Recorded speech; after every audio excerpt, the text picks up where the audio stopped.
ડભોઈ સહિત સમગ્ર રાજ્યમાં આરએસએસ દ્વારા શતાબ્દી વર્ષની ઉજવણી નિમિત્તે હિન્દુ સંગઠન એકત્ર કરવા અને જાગૃતિ લાવવાના પ્રયાસ સાથે હિન્દુ સંગઠનનું મહાસંમેલન યોજાયું હતું. ડભોઈ તમાકુ વાગા ખાતે કરવામાં આવ્યું હતું, જેમાં મુખ્ય વક્તા તરીકે વિજય શાહ અને ધર્મગુરુ એવા ધર્મ ધુરંધર શ્રી માનસરોવરદાસ બાપુ મુખ્ય વક્તા તરીકે ઉપસ્થિત રહ્યા હતા અને માર્ગદર્શન આપ્યું હતું.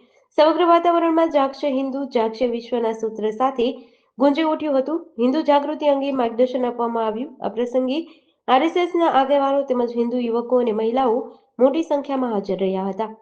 મહાવીર વસ્તી દરગાવતી નગરી ડભોઈ દ્વારા તમાકુ વગા વિસ્તારમાં વિરાટ હિન્દુ સંમેલનનું ખૂબ સુંદર દિવ્ય અને ભવ્ય આયોજન બદલ તમામ કાર્યકર્તાઓને ખૂબ ખૂબ સાધુવાદ.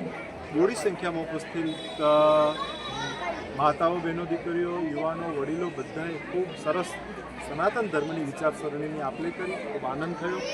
સનાતન ધર્મના મૂળ ખૂબ ઊંડા છે, એવા જ રહેશે અને આ બધા જ ઉપસ્થિત રહી અને ખૂબ સરસ રાષ્ટ્ર સેવા, પર્યાવરણ સેવા, ધર્મ સેવાની વાતો કરી.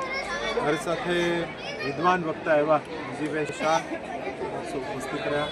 ખૂબ ખૂબ રાજીપો, ખૂબ ખૂબ સાધુવાદ. જય શ્રી રામ. જેડીસી ન્યૂઝ સાથે નિરંજન ચૌહાણ, ડભોઈ.